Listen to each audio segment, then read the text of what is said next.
Samahan niyo na naman nga kami sa aming magiging adventure ng aming buhay. Ayan nga kami mag-overnight dito, kaya naman for the go ang mga person. Paglabas nga namin sa aming company, talaga nga naman dito na kami tumuloy. Kaya nga inabutan na nga tayo ng hating gabi.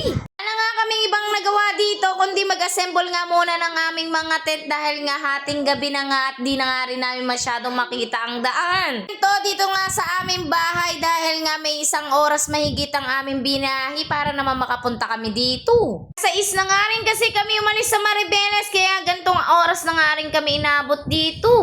Siyempre, bukas na nga rin natin makikita yung view dahil hindi nga rin natin makikita ngayon dahil naknakan na nga rin ng dilim. At umpisahin na nga rin nilang magluto ng aming mga baon. Siyempre, hindi nga mawawala yung aming kikiam para naman sa aming pulutan. Diyos ko, Porogo, talaga nga naman naisip nila yan dahil magiinuman nga kami. Charot! Di nga pala tayo umiinom ng konti. Siyempre, si Ate Chona nga pala ang aming cook dito. Kaya naman for the go ang mga person. Diyos ko, Porogo, sana nga masarap yan. Pero feeling ko masarap dahil kikiam nga lang yun. Dahil mga talented nga kami, kahit wala kaming screen, talaga nga naman makakapagluto kami. O, diba? Talaga nga naman kahit hindi screen, naihaw yung aming bangus. Yan lang nga talaga, meron kaming napakalaking kawaning dala-dala. Diyos ko, Porogo, ang dami nga naming niluto. At pinagsama-sama na nga rin namin yung aming ulamin dito dahil gutom na nga rin kami at kami ay kakain na nga. Siyempre, mas masarap yung sabay-sabay tayo.